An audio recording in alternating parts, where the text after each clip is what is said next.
Welcome everybody to Coaching in a Virtual World. I am Kathleen Graham. And I am Sandra Naranjo. And if you need the bit.ly, it is on our presentation as well as in our Zoom. Right up there. So if you need to get that, and also we made it as simple as possible, but Sandra will also drop it in the chat. Yes. And I think you are up first, Sandra. Yes, ma'am. All right, so a little bit about us.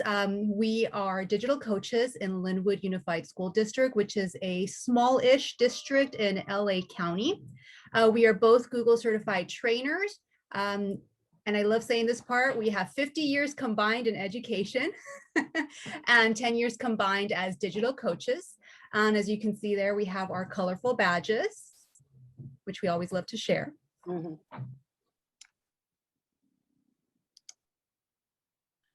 And this is our agenda for this session. So these are the three key elements on coaching in a virtual world. So we're going to go over organization because, you know, a good system is definitely necessary, as well as communication. We heard in our keynote that we do need that constant and over communication, and we 100% agree with that. And we will also discuss how we have handled professional development over the years and how we transitioned into virtual professional development with that flexibility. So you will see a guest in our presentation. If you are not familiar, this is Dwayne "The Rock" Johnson. We are both very huge fans. So you'll see him pop in and out of our presentation. And we agree with this quote 100%. Attitude and enthusiasm are very key. It's great to have a positive attitude, and we are very enthusiastic about what we do, and we love what we do. We get excited about sharing it and sharing what inspires us. So we hope that you see that enthusiasm and excitement through our presentation. And we also like to have a good time anytime we are working with teachers and working with each other. So before we jump into the organization aspect of virtual coaching, we want to give you a little bit of background of technology in Linwood Unified. So before 2015, so about 6 years ago, each classroom was equipped with 2 desktop computers. Elementary schools had 1 computer lab that classes rotated in about once a week.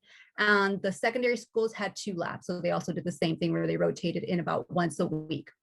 In 2015, our district got a CTO, and he brought Google to the district and established the Google Challenge in the summer, where volunteer teachers, 2 per site, participated and were trained on what was then Google Apps for Education, and were then given a locker of 10 Chromebooks to use in their classroom. So you better believe we were very excited. Kathleen and I both participated in that as classroom teachers, and we were excited to bring that technology into our classroom.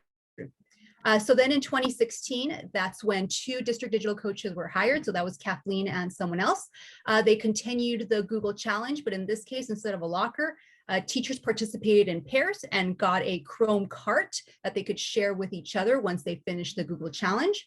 That year, they also established the Linwood Educators Technology Summit, in which the teachers came together at the end of the school year to celebrate technology and innovation in the district and share what they learned and what they did in their classrooms. And that year, Kathleen and the other coach started what was called IDEA, where they pulled some of us teachers that were using technology in the classroom to create exemplary lesson plans that integrated technology to share district-wide. In 2017, that's when I joined the team because the other digital coach left the district. We continued with Let's, and that year we started Wednesday workshops, which were voluntary PDs after school that teachers could come to on a Wednesday and learn from us. In 2018, we continued with Let's. And that's when we started doing differentiated PD. We figured, you know, we tell our teachers to differentiate for their students, so we need to differentiate for our teachers, right? So we provided different levels, technology levels for teachers to them self-identify which level they thought they were, and then they would then attend that appropriate PD. And that year, we also started our one-to-one pilots at our elementary schools.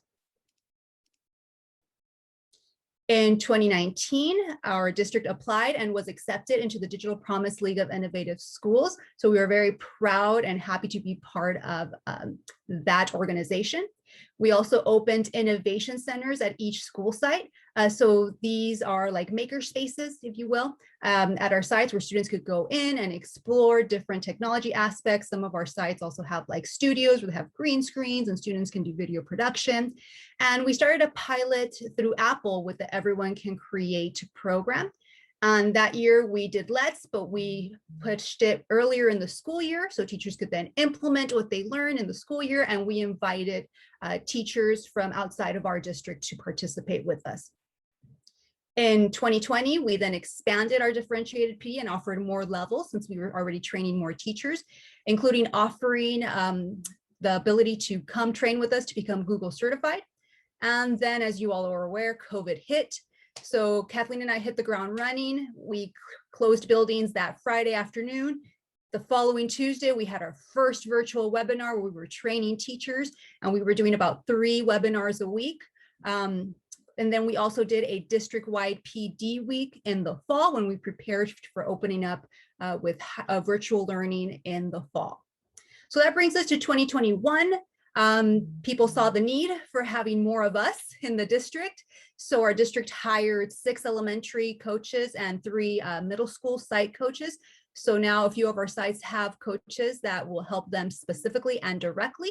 And we started doing weekly Tech Tuesday. So again, voluntary PD during the afternoon where teachers can attend virtually and learn something new. And we'll address looking ahead in a future slide, but as you can see, we do have some goals as we continue on. Great. So one of the first things we focused on was organization. Actually, not first things we focused on, something we continue to focus on is organization. One of the first things we talked to about with teachers and with our coaches is organization in your Google Drive. We make sure we stay very organized with how everything is laid out. You can see we use coaches folders for each one, and Sandra and I have access to both of these. A tip for all of you is you can either star it or you can add a hashtag to it and it will be at the top of your list. So it just makes it easier in your Google Drive. And if you are not familiar with Google Workspaces in Google Drive, highly recommend using Workspaces. So you can see each of the, you can have up to, I believe, 8 workspaces. And in that workspace, you can put 25 files that are quickly accessed through your priority space on your Google Drive. So whenever there is a specific topic that you know you're going to be utilizing, you can quickly pull it up and all the files are there. So I probably use my priority workspace in my Google Drive more than any other area of my Google Drive because I can get to the files that I specifically need. Your workspaces are not shared, so you can build them how it works for you. Sandra can build her own, and it just, you can hide them if you want, so you can add more. Basically hiding is like archiving. So if you haven't done that, consider doing it. And anything you see here, these little icons, they are links to videos we've created sharing these ideas with teachers. So highly recommend organizing that Google Drive. I know it can be a nightmare, but there is a way to get started. Okay? Another way we work on organization in Gmail is utilizing Gmail. Gmail first started out just as your basic email, but it has added so many more features. You can see on the left, we talk about this is labeling. So we have all our different labels that come in. Labels and filters are essential in Gmail. You can schedule your email. Switching to virtual coaching and everything virtual has made it important to set your boundaries. So while we have our work hours, you all, and I know I do, I'll see an email, I'm like, oh, I can knock an answer out to that in 2 minutes. So I'm sitting there on the couch watching Grey's Anatomy or whatever, and I'm like, you can just type out a response, but I can schedule it to drop in the teacher's mailbox at 8 a.m. when school starts. So they don't know that I'm working at night. So it kind of helps me set those boundaries. I know in my head, I'm really not setting that boundary, but at least the teachers know, oh, she's not answering my email that came in at 5 o'clock. I'll answer it at 8 a.m. Sometimes I set them to schedule to drop it 8:14, so I can do that specific, so they know that I took time in the morning. Also consider snoozing. Again, snoozing your email will allow you to, if something comes in that you have to take care of next week, snooze it. It'll pop back up in your email box. Great tip. And then templates. Woo, templates are your lifesaver. Right now, there is not a video here. We did create a video, so we'll add an icon to that so you can access the video. But templates allow, if you find yourself saying the same thing over and over again in email, create a template. So you can just click, click, click, and drop it in, and that answer is there. It can also be edited. So it is a great tool. Is one of my favorite things in the world for coaching, because I find myself repeating the same thing. Okay. And so my presentation doesn't have it because I had it set up to go before, but Sandra has added the link to the templates in your version. If you're not familiar with Google Keep, I think Google Keep is like the hidden little tool of G Suite, because it's basically to-do lists. And what's really nice is that it integrates into your email. It'll show on the little sidebar on the right-hand side. So you can quickly access it through your Gmail, through all of your Google G Suite tools. It's on that little sidebar. But Google Keep is like Post-it notes. And the great thing is you can share them. They have checkoff lists. You can color code, you can label, and they are an amazing tool. So if you have not used Google Keep, I highly recommend it. And if you do not know how to use it and you want some tips on it, feel free to reach out to us. We're happy to, send you some information, or, get on a call and we'll share some more tips, because we love sharing Google Keep. Google Calendar. Whew, we know, if it's not on the calendar, it does not exist in our world. When we first went virtual, we were using, people would email us. We're like, okay, when's good for you? We go back and forth. A week later, we're like, we need Calendly. So we did get a Calendly. We used the free version of Calendly. That worked fine. And we'll talk to you a little bit more about how we use it now with a full version. And these are the quick access tools that I talked about. So you can see Calendar is in, this is, I believe, my Gmail. It's in Docs, it's in Slides. And then this is the Keep as well. So those icons are built into your sidebar so you can quickly get to what you need from whatever tool you're on, because I'm never rarely on my Google Calendar. I just use the sidebar to get to it from whatever I'm working on. So if I'm working in Slides and I know I have a meeting, I can go to Google Meet from my Google Calendar icon on the right-hand side. So just a great way to do that. All right, so now we're going to move to communication. So as you see from the quote, coming together is a beginning, keeping together is a process, and working together is success. And one of those keys to working together is that communication. So we're going to share how we communicate with each other and district-wide in our community. So 3 years ago, we started the weekly Bits and Bytes, and all that is a Google slide that we add resources to for our teachers. And you can click on it in your presentation if you have it open in a window so you can see what it looks like.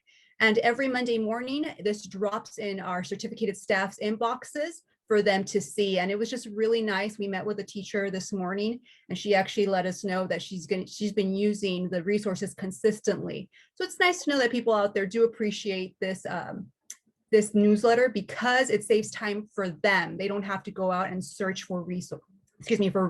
We have it right there for them, ready to go. And this was inspired, or no, this was not, my apologies. And this actually inspired our technology director. As you can see on the right side, there's a technology services newsletter. He started doing it in 2021 and reached out to us. We helped him get started. And that's just a quick screenshot of what the technology services newsletter looks like that he sends out district-wide with updates, because again, we believe in constant communication and over communication. So our newsletter is not just dropped in the inboxes at 8 a.m., but it is also in our website for teachers and anyone to actually access anytime.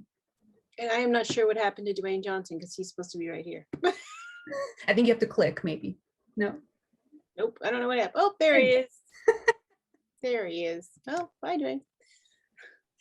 So another way that we try to establish that constant and consistent communication is through Google Sites. So these are 3 different sites that we have, and you're probably thinking, oh, why don't you just put it all in one? Well, that's because each site has its own purpose. So pre-COVID, Kathleen and I had a digital learning site, and there is where we house those lessons that teachers made back in 2016, 2017, as well as other resources for our teachers. But with virtual learning coming into play, we had to create a few more. So the one in the middle, it is our district professional development site. So on that site, we have information for staff on upcoming professional development. And that's where we also house any resources from past professional development. So it's there for teachers to know what's coming, to plan ahead. And so they can also go back and see, revisit the resources or recordings in case they missed something, or in case they weren't able to attend. And we also house our PD information for our classified staff there, because we also train classified staff with technology. And that last website was created for distance learning. I'm sure maybe all of you probably created something similar in March 2020. And that one is more focused towards our families in the community. So parents can go there to find more information, such as videos and guides on things like Google Classroom and Aries communication and the Aries portal, since that's what we use as our SIS, as well as videos on troubleshooting with their Chromebook or their hotspots and internet connection and things of that nature. And what we like about these Google Sites is that they all link to one another. So if a teacher happens to go on the digital learning site and they realize they need to grab a resource for a parent who's having trouble from the distance learning site, they can just do one click and go back to the site that they need. And by the way, if you see these little GIFs of the arrows, that means you can actually click to visit those sites if you want to take a peek. And our PD one is internal, so you won't have access to that one. But if you need any of the resources, just let us know. We're happy to share. We share everything. We also use Google Forms in many ways. We use it as a needs assessment to find out what it is that our staff needs and wants to learn, as well as to gather feedback from professional development. So on the left, you have access to, you click on it to see or to get a copy of our technology survey. So we like to ask teachers, what is it that you want to learn? And we actually have several partners, such as Newsella, Pear Deck, and a few others. So we also use it to ask teachers, well, are you using it? If you're not, why aren't you using it? What can we do to get you to use it? And if you are using it, what do you like about it? What are other things you would like to learn? So we use the section feature of Google Forms, which is amazing because, you know, if a teacher does use a tool, they won't go to the what do you need from us to start using it. So it's really great because it helps us gather data and plan professional development for the upcoming year. So we're getting ready to send one out in a month to start planning for next year. And the one on the right, we do ask for feedback after all of our sessions with our staff. So it's always a very quick one because we want them to give us feedback, right? So we start with multiple choice questions on a Likert scale and then ask them open-ended questions such as, what is it that you're going to try from this session before we see you for session 2? That way we can follow up with them for that, as well as how can we improve how we help you and present professional development. And I did mention earlier that in 2021, we did get a few site coaches. So we developed a tech needs assessment that they could give out specifically to their sites so they can know what they need to own in on to support their staff at their sites. By the way, I do get excited when I talk about what we do. So if I'm going too fast, please let me know. I will slow down if I need to. And so we also communicate with social media because, again, to reiterate, that constant communication and over communication is very key to let not only the staff know what you're doing and how you can help, but also to let our community know, right? So we have a shared account that we do or that we use in Twitter and Instagram. So we share tips on there as well as quick links to videos and photographs or screenshots in this case of professional development we have with staff. So again, to let the community know what we are doing. So this lets folks who did not attend our sessions to kind of have a little bit of FOMO so they can attend the next one, right? But again, it also reiterates that we do have resources for them on how they can contact us and reach us and how they can get access to a session if they happen to miss one. So we really do recommend that you start a Twitter or Instagram, whatever you're more comfortable with, account so that you can share what you are doing and share resources this way, because maybe parents aren't going to that distance learning site and they're going to our Instagram to get those student view videos to help their children out. So again, over communication, get people in different formats and media to make sure you're getting the word out there, right? And within our department, we use what's called Slack, which is a messaging service. They do offer a free version that is very robust. And what's great is because it helps you with communication and it helps you get organized, and you can contact multiple people at one time. And you may be thinking, well, why not just do it with a text message? Well, you know, there are limitations with text, right? And things you can share. And, you know, sometimes people have their ringer off. But Slack is not just an app, but also web-based. So it's really helped us communicate, not just with each other. You know, when we were in the office at the district, we could just turn around and talk to each other, but we're working from home still. So Slack has really helped us check in with each other, say, hey, I'm helping this teacher out so that you don't have to worry about that. And it also helps us communicate with our IT side of the house, right? So if we're experiencing some issues that are IT related, we can quickly send a Slack message and get some assistance that way, you know, in case we cannot reach them by phone and such. So we do recommend to have some sort of internal communication where you can keep everyone on the same page. We also added our new site coaches to this as well. And it's really great because everyone is just helping each other via Slack. If they have a question, they just pose it in Slack and someone can quickly answer, even if it's not us, which is great because it really helps with the collaboration as well. And, you know, you don't have to use Slack. Another alternative is Google Chat. So if you're a Google Workspace district, you should be able to use that as part of the Google Workspace for Education package. So you can chat with each other, because I know you can create rooms within that. And someone mentioned to me at another time that Discord is also another option that you can use. So whatever it is you decide to use, just make sure you also have that internal communication going. Okay, so switching to professional development. So one of the first things, you know, Sandra mentioned was on our timeline was Let's. So this started off with as Linwood Educators Technology Summit, but we've come to expand it to just be the Linwood Educational Technology Summit. And our fifth one was supposed to be in 2020, but we had to put that on pause. Now that we've been to a lot of virtual conferences, as I'm sure many of you have, you know, we're thinking if we can't do in person, maybe we will be able to do this virtually. So as Sandra mentioned earlier, it is a celebration of technology. It used to be at the end of the year. We've now moved it to earlier in the year so teachers can actually implement some of the tools that that are being shared. It's just a great space for collaboration. And our first 3 years we held it out. So Linwood is about 20 miles inland. We held it out about a mile inland out by the beach. It's a half day and teachers could, you know, come and learn, and then they go have lunch with their friends, and it's just a great event. But we moved it to Linwood the last time we had it per teacher request. And we'll have to decide what we're going to do with our next session. As you can see, we also invite some people from our vendors who come and share, who share as well. So from our partnerships that we have. So we have a Pear Deck, if you're familiar with Perry, he was there one day. So we also really moved into this realm of differentiation. I don't know how it is in your district, but with tech, it's been very, it's sort of like, you know, come if you want. It was never really mandatory. Other PDs were mandatory, but tech was like, if you want to learn, come learn, and teachers would sign up. So they would just sign up to just come, and we would offer it to everyone the same one.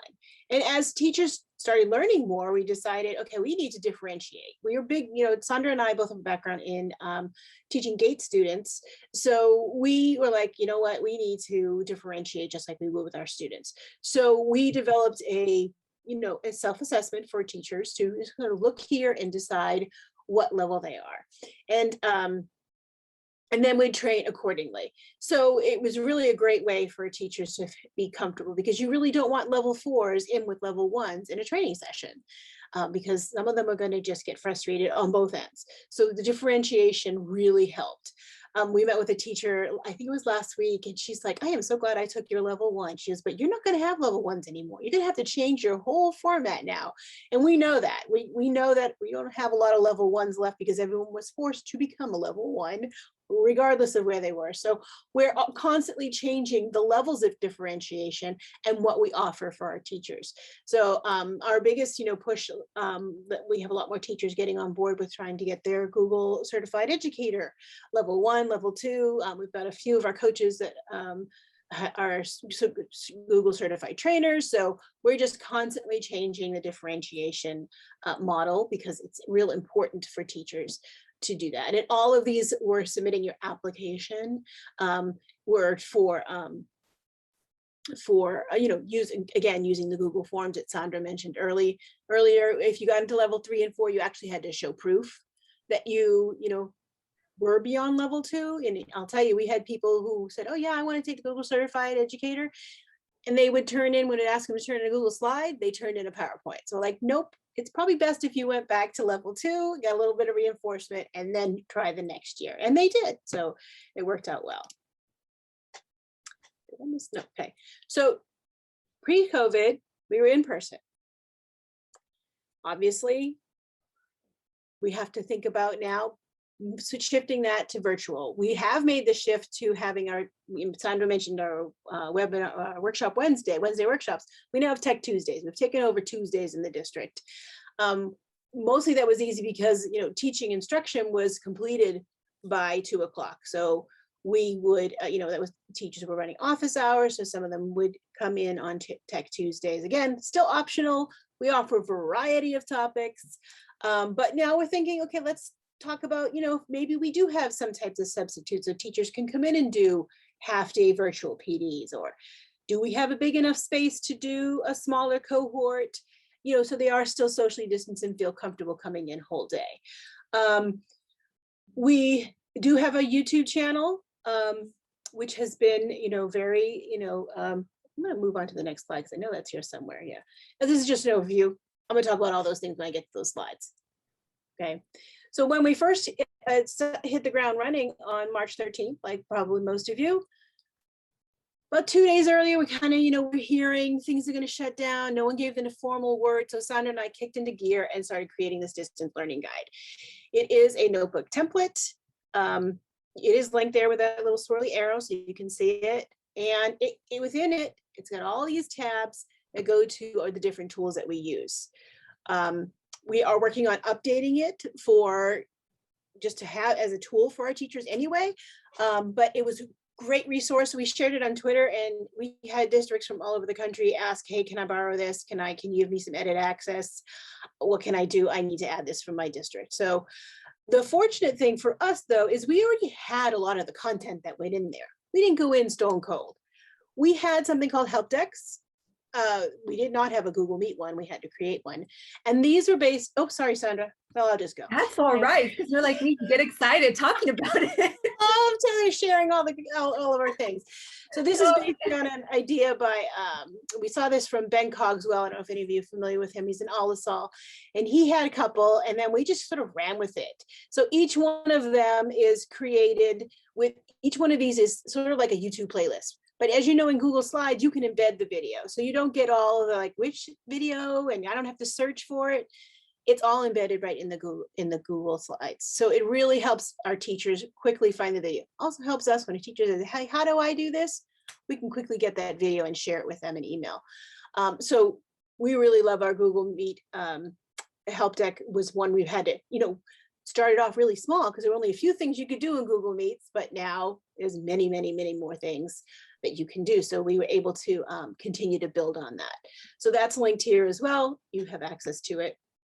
Yes, and they're also more visually appealing than a YouTube playlist and easier to access because it doesn't have ads or autoplay or any of that extra noise. Right. Mm-hmm. All right, so as Kathleen mentioned, we started using Calendly in somewhere in the spring, sometime last spring, we were using the free version, which worked just fine because we were able to link both of our calendars so that it could check both of our availabilities.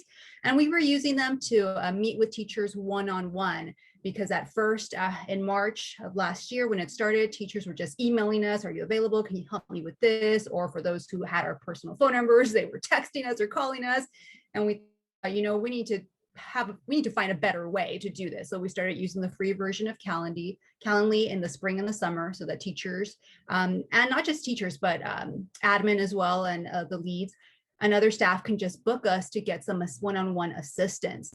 So again, we have an amazing director. He saw the functionality about this and he decided to buy the premium for us. So now we have different time slots that people can choose from. So people can book us for staff meetings, a small group session during the planning time, or what we originally started, which is the 30-minute one-on-ones. So it's been really great for us. Mm-hmm. Saved our lives. So as Kathleen mentioned, we did have a YouTube channel. Thankfully, we had one before March 2020. But as you can see, our numbers have increased a lot since then. We've added, that number has actually changed a little because we've done a few more, but we've added over 200 videos in a year. And as you can see, our views have increased as well as our subscribers. So again, this is something that is available not just to our staff, but to anyone worldwide. And we also added a playlist for our families to show student views of the digital components of the curriculum. And again, Tech Tuesdays, we continue to do them. We've heard a lot of great feedback from teachers. It is voluntary. And as Kathleen said, we offer all sorts of different topics, as you can see. And looking ahead, we keep, those of you who are on social media, you probably keep seeing tweets that people are talking about that there's this opportunity to reshape the way education looks, right? So there's also that opportunity to reshape the way professional development and coaching and support looks as well.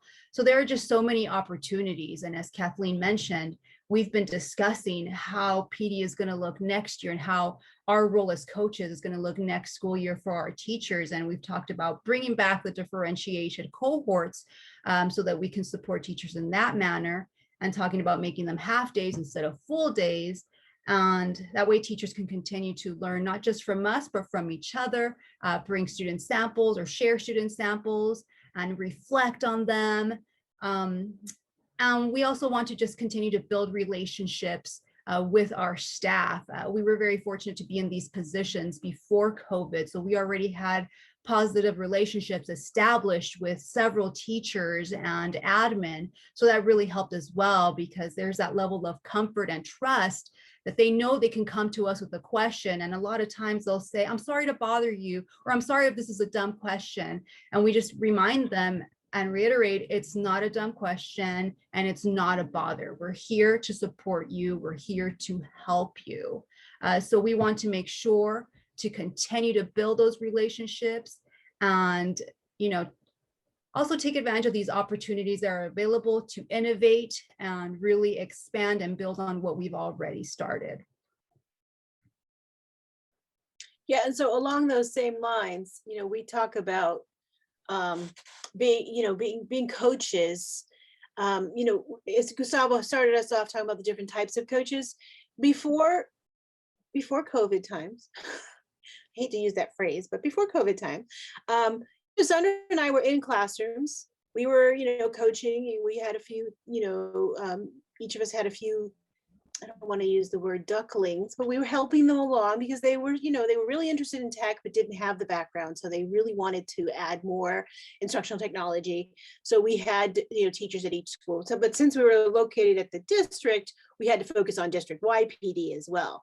And now that we have, these site-based coaches that Sandra mentioned earlier, we're moving into more of a mentor coaching position where we're mentoring them as they help teachers in the classroom, be it virtual classrooms, or we do have some small groups of teachers and students coming back physically as well.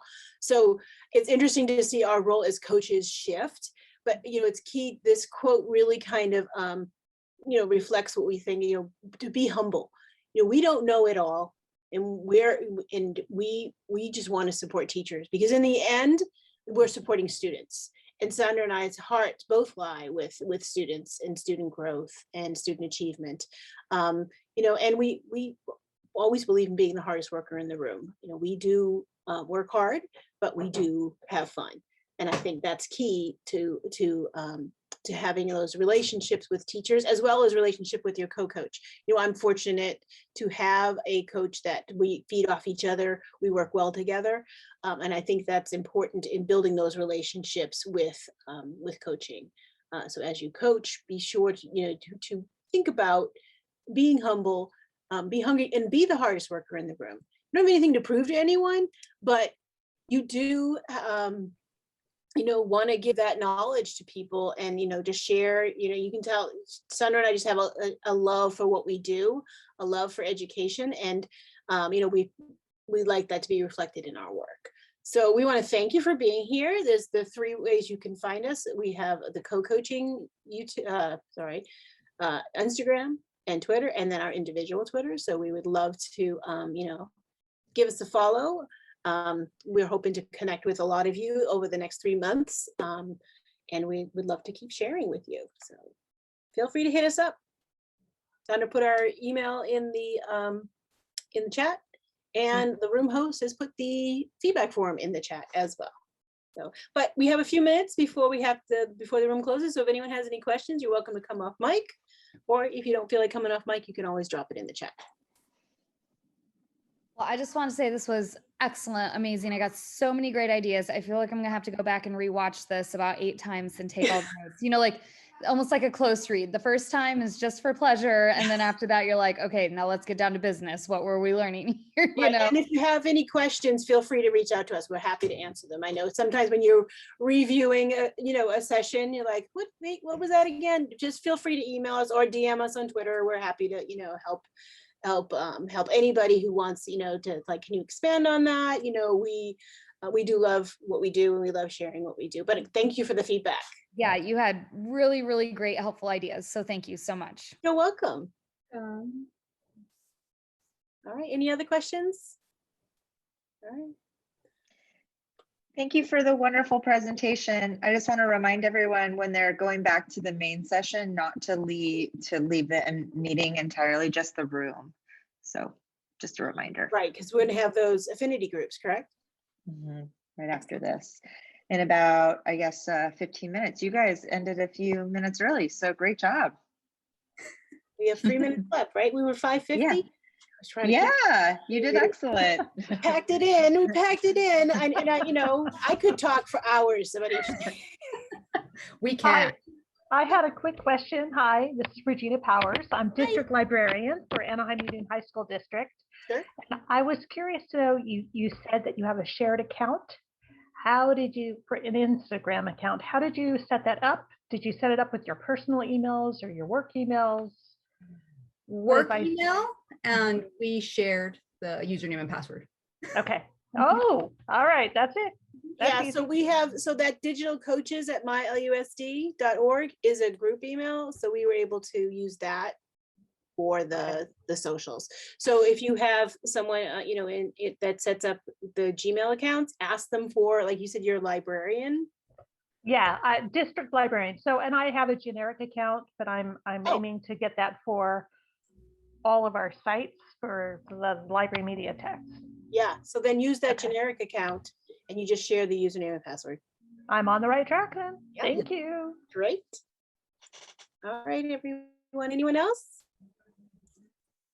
Yeah, actually, we actually just to piggyback on that, Regina, we set up all of our schools with social media accounts with a generic social media account. The reason being, if a principal sets up Instagram for that school with his account or her account and then leaves, we're like, exactly, right? Yeah. So exactly. Like we had and all our schools are like Washington social media at mylusd.org or whatever. Yeah. So that way, since we created them, anyone in the Google admin console can reset those passwords and give it to the next admin. Thank you. Yeah. Correct. Yeah. And I appreciate the fact that you're thinking about that in advance. I love that. You organize in advance. Yes. Yes, and to piggyback on what Kathleen was just saying, the school sites are actually using those to create their school YouTube channels. That way it's not attached to an individual. That's how we set up our YouTube channel as well. It's not attached to one of us. It's attached to our group email. Great. And then one other question, you mentioned that for the differentiated PD for teachers, for the higher levels, teachers needed to submit some sort of evidence. Yep. How did you manage that? Was it through the Google form? Was it Yes. email? Okay. So Google Form has a feature where they can add a file, or you can just give them a space to add their link. They can just paste their link as as text, and that's, as long as it's shared with us, then, which is why another thing, if they, like I said, someone submitted a PowerPoint, when we asked them to submit a Google slide, they'd use with their students. We're like, no, that is not. Sorry. And, Yeah, I know. and to be honest, those self-assessments weren't really very long or complicated. It was just, do you regularly use Google Classroom? Do you regularly use like which Google tools do you regularly use? And then, it came to the question, okay, for Google Slides, can you submit a Google slide you use with your students? For Google Docs, can you submit a Google Doc? And like Kathleen said, we had folks submitting Word and PowerPoint. Yeah. Thank So it was you fun. so much. Yep, perfect. Thank you. You're welcome. Feel free to reach out if you have any questions.